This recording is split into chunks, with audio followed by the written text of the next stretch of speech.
Hey guys, I felt like the Lord was telling me to give an update on September 10th about my health condition. And then, of course, later that afternoon, before I got to put the video up, I heard about the assassination of Charlie Kirk and just didn't feel like it was the appropriate time to put something like that out. So I felt the Lord was having me wait a little while. October 7th was a year since I went on short term disability and was dealing with the physical situation getting worse with my ostomy and needing to get surgery. I put a video back out on March 4th, just a long video, and I'm going to tag it on my Facebook that you can look at it if you haven't seen it before. But it'll make this one make a whole lot more sense if you watch that one. This was going to be much shorter. I'm outside the parking lot of church getting ready to go in for Wednesday night. Kids running around if you hear them out here. It's a beautiful thing when you hear kids outside playing at church or kids in church because that means the church is alive. So I'm thankful for that. But I just felt like I needed to share some things with everyone. My video back in March was talking about being vulnerable and real. And I tried to go back to work.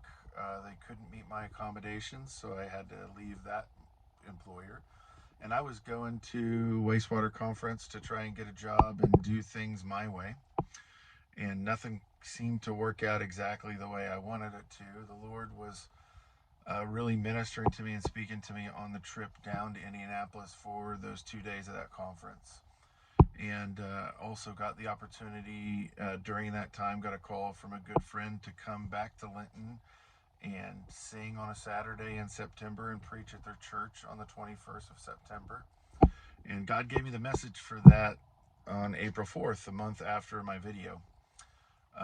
And it evolved through those months, and God did a lot of work in me. I fought him about staying on long-term disability. I am permanently disabled now, will not return to work. I thankfully have disability insurance, and I'm in the process with SSDI and all those things. And I've worked very hard my whole entire life and put into the system, so I don't feel bad about the provision that's there. I paid for the insurance, but I struggled in June and July because I was really mourning the loss of what was and loss of my career permanently and basically becoming a retired man at 49, which sounds great if you're in great physical health and if you have loads of money. But most people don't go into retirement in either one of those situations, and neither did I. But God is faithful, and He's made provision, and He's taken care of Dawn and I and the boys. We're about to celebrate this Saturday the marriage of Josh, and that's such a blessing. There's a lot of good things happening in our life, but there's also still struggles and things. And I, to be brutally honest, and I don't like doing that sometimes, um, there was puffiness that showed up around my new ostomy site on the left side and I've done everything the doctors have told me to and done nothing that they told me not to do. This time I've been a good boy, listened to Dawn, made some big changes. The boys pretty much do anything for me. I haven't lifted even the 1-year-old kid that we babysit. I don't lift anything more than a gallon of milk. Don't even carry my own laundry to the washing machine or push a shopping cart when I'm out. I want to make this go right. And I've done everything the right way, and the doctors told me this was my last chance. And then I started seeing puffiness, and I hid it from Dawn in the first place, but I pretty much knew what it was exactly when I saw it. And it had continued to increase, and I then brought Dawn into the room and shared with her what was going on, but I didn't want to tell anybody. I wanted to hide it.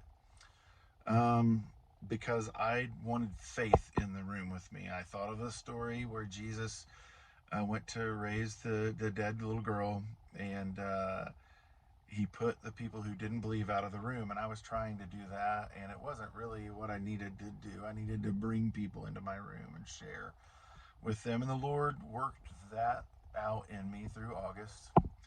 And then I started to share it with a few people. Most of my close family and friends know, not all of them. And if you are one of them finding out through this video, I apologize. I'm sorry that this is the way you're finding out. But most of you know I'm a pretty private person. I don't like to share stuff. I'm bullheaded and stubborn, and I don't like to share things. Because vulnerability leads to weakness and leads to people abusing you in my life. That's kind of the way I always looked at it. But vulnerability is important. If you watch the video from March 4th, you know that I talked about that then. If not, you can go back and watch it. Vulnerability is important for us as leaders and as Christians so that people can know what's happening in our lives and God can get the glory. Because if no one knows that I'm herniated on my new ostomy site, which is the big news, I have a hernia again, and it's been verified through CT scans, and I have an appointment with the surgeon on November 7th. And my first reaction is to freak out a little bit, but I've cast my cares on the Lord, and I believe in Him, and He's been speaking to me. I can't even express or explain what He's done throughout this year. In the 1 year that I've been off work now and been going through this, God has absolutely transformed and changed my life.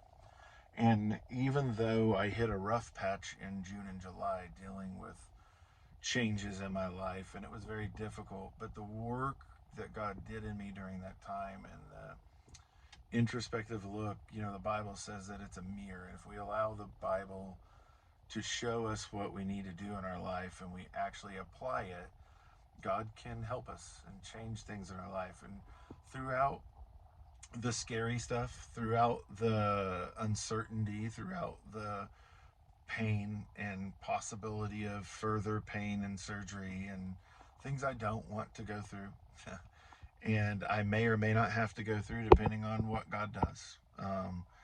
But I trust Him no matter what, like those 3 Hebrew boys, whether I get thrown into the fire or not, He'll be there with me, and I know He'll take care of it. And that's comforting. And but you still got to go through the things that you go through, the questions, the wondering, the working. And if you allow the Lord to do what He wants to do in those times, He will change you and use it for Him. So the long story made short is that I was trying to hide it from people. I didn't want to tell people because I wanted to believe that God is going to heal me. And I believe God is going to heal me. I believe that God has spoken to me that He's going to heal me. The doctor said it's my last chance, that they can do little things to repair things, but I needed to be off work. I needed to take care of myself, and I've done all the things the doctors told me I needed to do, and it still has herniated. So if it's my last chance, that's when God works. When man can't do anything, God can do miracles. He can do them whenever He wants, and He's sovereign, and He can choose to let me to live with this the rest of my life.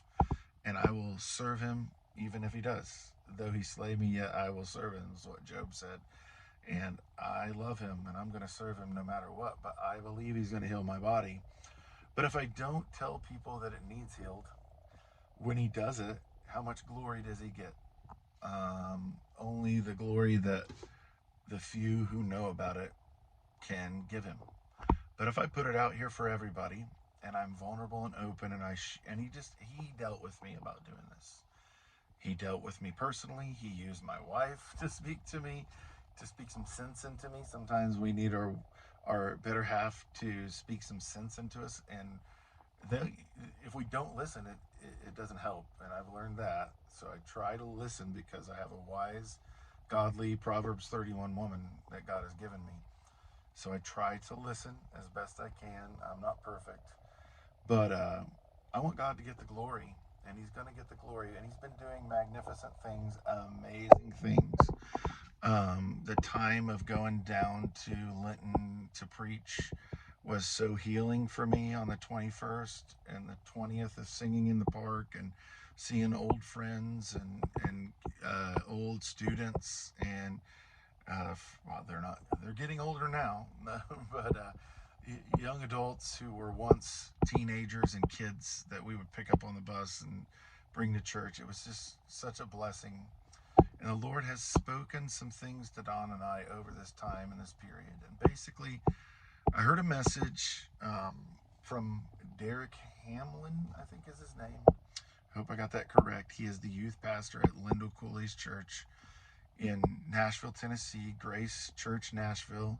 They have a live stream and they have podcasts. They have you can look at past videos. I would encourage you. It's very, very good church and very good messages coming out of there, to listen to some of them, because it's been feeding my soul. And that young man preached a sermon on Jabbok and the river, that the place where Jacob wrestled with God. And he talked about how the place of Jacob's birth, what held his destiny, that he was born in the promised land. He was born in Canaan. But when him and his mother deceived his father to steal the blessing from Esau, he had to leave, and his mother sent him back to Haran, which is the place that Abraham, his grandfather, was taken out of. And God took him out of Haran to send him into the promised land. And then 2 generations later, his grandson gets sent back to Haran, which makes 0 sense.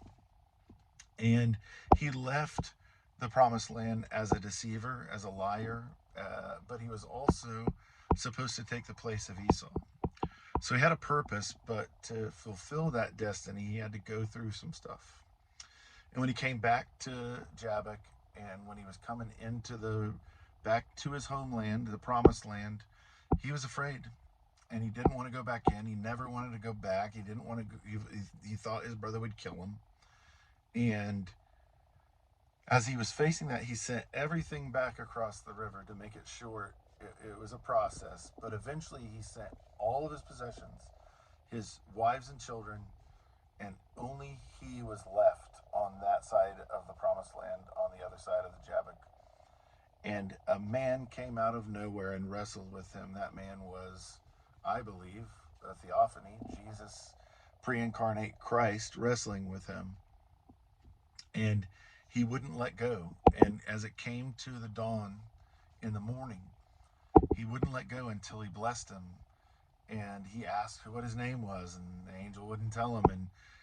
But he blessed him finally, and he touched the hollow of his thigh. And after that, Jacob would forever walk differently. He physically would walk differently and limp the rest of his life.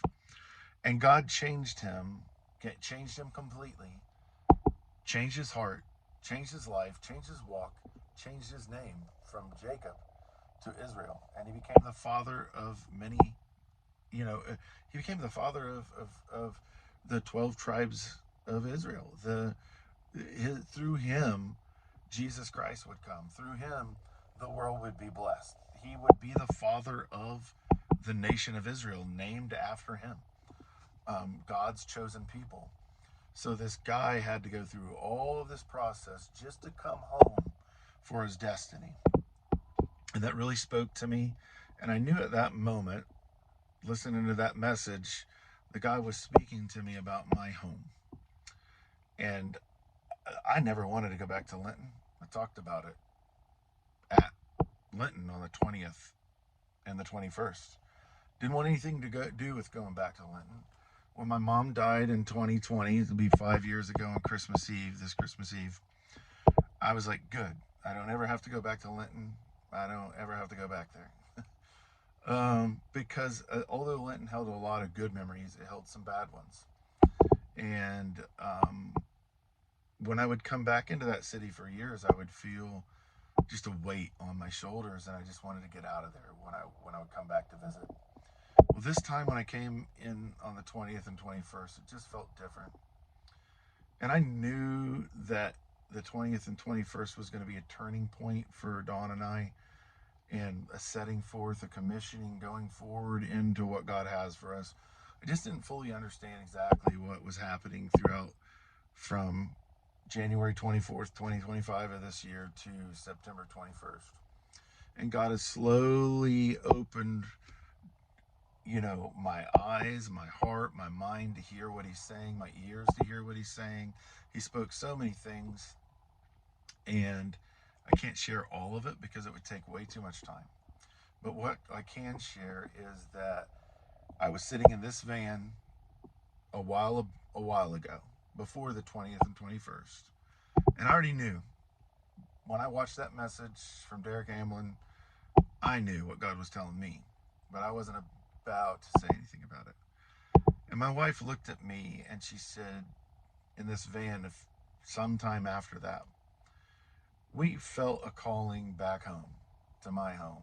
And my wife would never have wanted to go back there either. We know it's the Lord because this wasn't our desire. We have kids and family and friends and support and a church and everything that we love here in town in Anderson.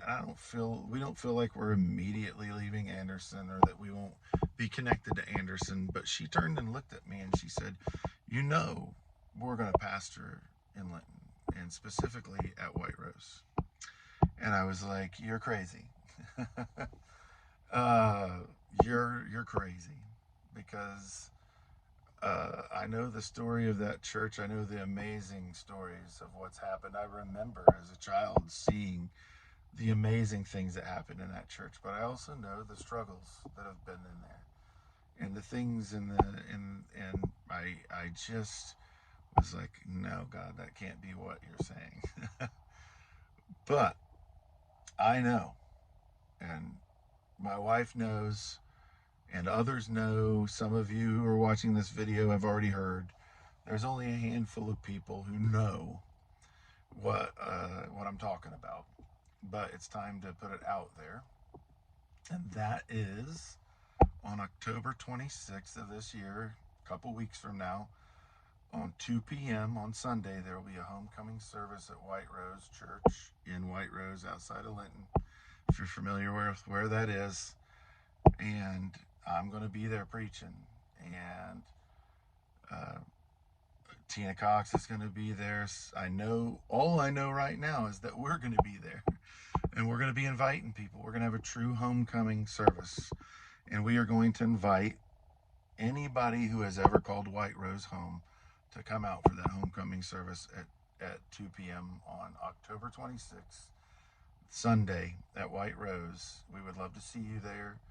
And then going forth after October, the third Saturday of every month, we will be having a service until God tells us to do something different.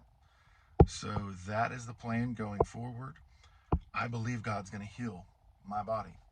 I believe he's going to heal my ostomy site that's herniated again.